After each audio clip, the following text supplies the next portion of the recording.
Okay, so നമ്മൾ ഇന്നത്തെ വീഡിയോയിലൂടെ എന്താ ഡിസ്കസ് ചെയ്യാൻ പോകുന്നതെന്ന് വെച്ച് കഴിഞ്ഞാൽ ഇന്നത്തെ വീഡിയോയിലൂടെ നമ്മൾ ഡിസ്കസ് ചെയ്യാൻ പോകുന്നത് നമ്മൾ നെക്സ്റ്റ് വീക്ക്, അതായത് ഈ മൺഡേ മുതലുള്ള ഫ്രൈഡേ വരെയുള്ള ഒരു ട്രേഡിങ്ങിന്റെ അവസരങ്ങൾ, അതേപോലെ തന്നെ ഒരു സ്ട്രക്ചർ കാര്യങ്ങളൊക്കെയാണ്, മാർക്കറ്റ് അനലൈസ് കാര്യങ്ങളൊക്കെയാണ് നമ്മൾ ഇന്നത്തെ വീഡിയോയിലൂടെ നോക്കാൻ പോകുന്നത്.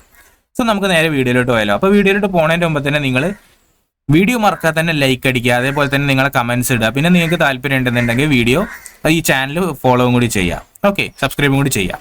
സോ നമുക്ക് നേരെ വീഡിയോയിലോട്ട് പോവാം. സോ നമ്മൾ ഫസ്റ്റ് തന്നെ എല്ലാ ആഴ്ചയും ചെയ്യുന്ന പോലെ തന്നെയാണ് ഈ വീഡിയോ ഉള്ളത്. നമ്മൾ യൂറോ USDയിലാണ് തുടങ്ങാൻ പോകുന്നത്. Euro USD current down trend ആണ്. യൂറോ USDയിൽ നമുക്ക് ട്രേഡ് അവസരം കിട്ടണമെന്നുണ്ടെങ്കിൽ 1 അവർ ചാർട്ടിലാണ് കേട്ടോ ഞാൻ നോക്കുന്നത്. സോ നമുക്ക് ഇവിടെ ഉണ്ട്. സോ ഒരു ഓർഡർ ബ്ലോക്ക് നമുക്ക് ഇവിടെ കിട്ടും. ഓക്കെ, സോ ഓർഡർ ബ്ലോക്ക് ഇവിടെ ഉണ്ട്. സോ നമ്മൾ ആ ഓർഡർ ബ്ലോക്ക് ഫുൾ ആയിട്ട് മാർക്ക് ചെയ്തു. ഇനി ഈ ഓർഡർ ബ്ലോക്കിൽ വരികയാണെന്നുണ്ടെങ്കിൽ നമുക്കൊരു ട്രേഡ് അവസരം കാര്യങ്ങളുണ്ട്.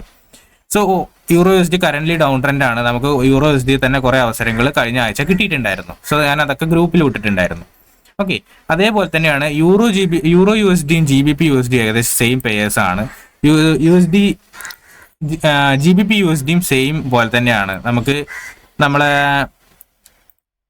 എന്താ പറയുക, യൂറോ USD പോലെ തന്നെ നമുക്ക് ഇവിടെയും ഒരു എന്ത് കിട്ടിയിട്ടുണ്ട്, ഒരു ഓർഡർ ബ്ലോക്ക് കിട്ടിയിട്ടുണ്ട്. സോ ഓർഡർ ബ്ലോക്ക് നീട്ടി വരച്ചു കഴിഞ്ഞാൽ ഇവിടെ എത്തുമ്പോൾ നമുക്ക് ട്രേഡ് ഇടാൻ പറ്റും. പക്ഷെ ഇത് ചെറിയ എൻട്രീസ് ആയതുകൊണ്ട് തന്നെ നമുക്കത് കണക്ക് കൂട്ടേണ്ട ആവശ്യമില്ല. നമുക്ക് ഇതിലെന്തായാലും തിങ്കളാഴ്ച നമുക്ക് നാളെ മാർക്കറ്റ് ഓപ്പൺ ചെയ്യുമ്പോഴേക്കും രാവിലെ തന്നെ ഇത് ഇവിടെ വന്ന് ടച്ച് ചെയ്തിട്ട് ഇറങ്ങാനുള്ള ചാൻസും കാര്യങ്ങളൊക്കെ ഉണ്ട്.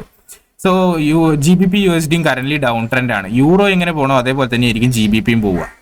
സോ രണ്ടും ഡൗൺ ട്രെൻഡ് ആണ് ഇപ്പോൾ. പിന്നെ ഇനി നമ്മൾ നോക്കുന്നത് ഗോൾഡ് ആണ്. ഗോൾഡ് നമുക്ക് ഒരുപാട് അവസരങ്ങളുണ്ട്. ഗോൾഡിൽ ഇതാ ഞാനിപ്പോൾ ഒരു എൻട്രി മാർക്ക് ചെയ്ത് വെച്ചിട്ടുണ്ട്. സോ ഓർഡർ ബ്ലോക്ക് നിങ്ങൾക്ക് കാണാൻ പറ്റില്ല. ഈ ഓർഡർ ബ്ലോക്കിൽ വന്ന് ടച്ച് ചെയ്ത് കഴിഞ്ഞാൽ നമുക്ക് ഒരു ഡൗൺ സൈഡിലേക്ക് കിട്ടാനുള്ളത് മേ ബി ഇതൊരു ലിക്വിഡിറ്റി സ്വീപ്പായിട്ട് പോകാനുള്ള ചാൻസ് ഉണ്ട്. നിങ്ങൾ ഇവിടെ നോക്കിക്കോ, നമുക്ക് ഇവിടെ ഒന്നില്ലെങ്കിൽ ഇങ്ങനെ വന്നിട്ട് ഇങ്ങനെ പോകും.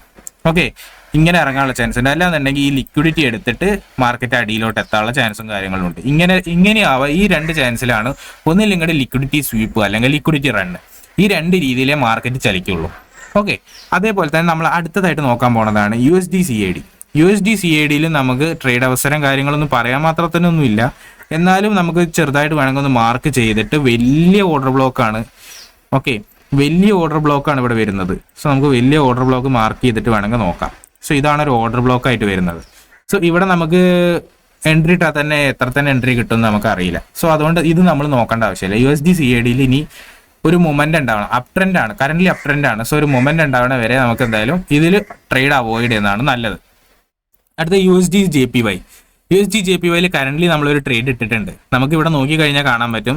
ഓർഡർ ബ്ലോക്കിൽ വന്ന് ടച്ച് ചെയ്തിട്ട് മാർക്കറ്റ് ഓർഡർ ബ്ലോക്കിൽ ലിക്വിഡിറ്റി സ്വീപ്പ് ചെയ്തിട്ട് ഇറങ്ങി കൺഫർമേഷൻ തന്നു. കൺഫർമേഷൻ ഇറങ്ങിയിട്ട് ഇപ്പോൾ മാർക്കറ്റ് കുറച്ചൊരു $5 ലോസിലാണ് നിൽക്കുന്നത്. ബട്ട് ഇത് തിങ്കളാഴ്ച എന്തായാലും ഈ ഒരു റേഞ്ച് എത്തിയിട്ട് ഇത് റീടെസ്റ്റ് ആയിട്ടാണ് കണക്കൂട്ടിയിട്ടുള്ളത്. സോ ഇതെന്തായാലും ഇവിടുന്ന് അടിയിലേക്ക് ഇറങ്ങാനുള്ള ഒരു ചാൻസും കാര്യങ്ങളൊക്കെ വളരെ കൂടുതലാണ്. ഓക്കെ, സോ നമ്മൾ ഇന്നൊരു ട്രേഡ് ഇട്ടുണ്ടായിരുന്നു. അത് BTCയിലാണ്. ഇന്നലെയാണ് ട്രേഡ് ഇട്ടത് കേട്ടോ. ഇന്നലെ ട്രേഡ് ഇട്ടു. അത് ഏകദേശം എന്താണ് ആ ഓർഡർ ബ്ലോക്ക് തന്നെ ഒന്നും കൂടി വന്ന് ടച്ച് ചെയ്തിട്ട് ഇറങ്ങിയിരിക്കുകയാണ്. സോ ഇതെന്തായാലും അടിയെത്താനുള്ള ചാൻസ് ഉണ്ട്. സോ ഓർഡർ ബ്ലോക്കിൽ വന്ന് ടച്ച് ചെയ്തിട്ട് ഇവിടുത്തെ ലിക്വിഡിറ്റി എടുത്തില്ല. നമ്മൾ ഇതൊരു റീടെസ്റ്റ് ആയിട്ട് തന്നെ കണക്കൂട്ടിയിട്ടുണ്ട്. ഇതിന്റെ മേലത്തെ ലിക്വിഡിറ്റി എടുക്കാത്തോളം എന്തൊരു റീടെസ്റ്റ് ആയിട്ട് കണക്കൂട്ടിയിട്ടുണ്ട്. സോ എന്തായാലും നമ്മൾ സ്റ്റോപ്പ് ലോസ് എന്തായാലും കുറെ മേലെയാണ്. ഇതെന്തായാലും ഇവിടുന്ന് ഇറങ്ങാനുള്ള ചാൻസും കാര്യങ്ങളും കൂടുതലാണ്. സോ ഈ ബിറ്റ് കോയിനിൽ നമുക്ക് ഹ്യൂജ് എൻട്രി ആണ്. ഏകദേശം ഒരു $120-130 ഒരു എൻട്രി ആണ്. 1:3 റിസ്ക് റിവാർഡ് ആണുള്ളത്.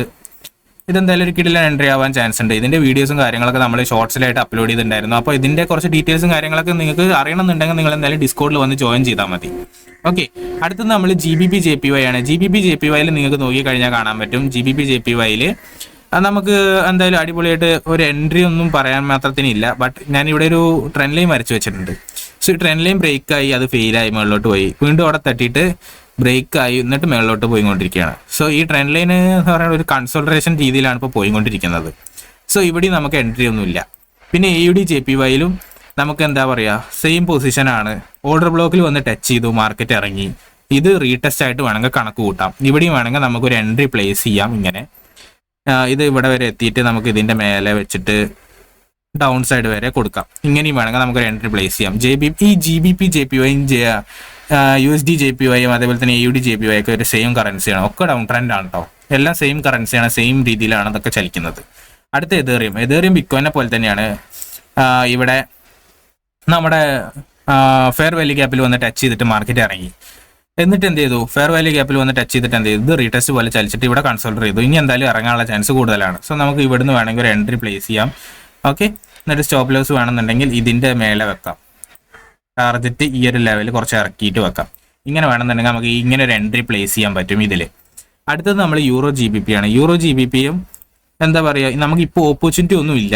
കറന്റ് ഇവിടെ ബ്രേക്ക് സ്ട്രക്ചറും കാര്യങ്ങളൊന്നും തന്നിട്ടില്ല. അതുകൊണ്ട് തന്നെ ഇതെന്തായാലും നമ്മൾ അവോയ്ഡ് ചെയ്യുന്നതാണ് നല്ലത്. ഇതൊരു മൊമെന്റം തരുന്നവരെ അവോയ്ഡ് ചെയ്യുന്നതാണ് നല്ലത്. കറന്റ് ഡൗൺ ട്രെൻഡ് ആണ്. സോ നമുക്ക് ഇതിലിപ്പോൾ കറന്റ് നമുക്ക് ട്രേഡും കാര്യങ്ങളൊന്നും ഇല്ല. അടുത്ത് പിന്നെ ഇത് നോക്കേണ്ട ആവശ്യമില്ല. ഇത് പിന്നെ പൈ USDT ആണ്. അത് ഞാൻ പൈൻ്റെ വാല്യൂ നോക്കാൻ വേണ്ടി വെച്ചിരിക്കുന്നതാണ്. സോ അത് നമുക്ക് നോക്കേണ്ട ആവശ്യമില്ല. സോ ഇത്രയാണ് നമ്മളെ വീഡിയോ ഉള്ളത്. ഓക്കെ, ഇത്രയാണ് നമ്മുടെ അനലൈസും കാര്യങ്ങളൊക്കെ. നിങ്ങൾക്ക് ഇതിൽ ഏതൊക്കെ ട്രേഡ് എടുക്കാൻ താല്പര്യം ഉണ്ടെന്നുണ്ടെങ്കിൽ കമന്റ് ബോക്സിൽ അറിയിക്കുക. അതേപോലെ തന്നെ ഇതിൽ ഒരുപാട് അവസരങ്ങളും കാര്യങ്ങളും ഞാൻ നോക്കുമ്പോൾ അടുത്ത ആഴ്ച എന്തായാലും കാണുന്നുണ്ട്. സോ അടുത്ത ആഴ്ച നല്ലൊരു വീക്ക് ആവും എന്ന് വിചാരിക്കുന്നു. സോ ഗൈസ്, ഇന്നത്തെ വീഡിയോ ഇത്രയേ ഉള്ളൂ. നമ്മൾ നാളെ പുതിയൊരു വീഡിയോ ആയിട്ട് വരും. അതുവരേക്കും സൈനിങ് ഔട്ട്.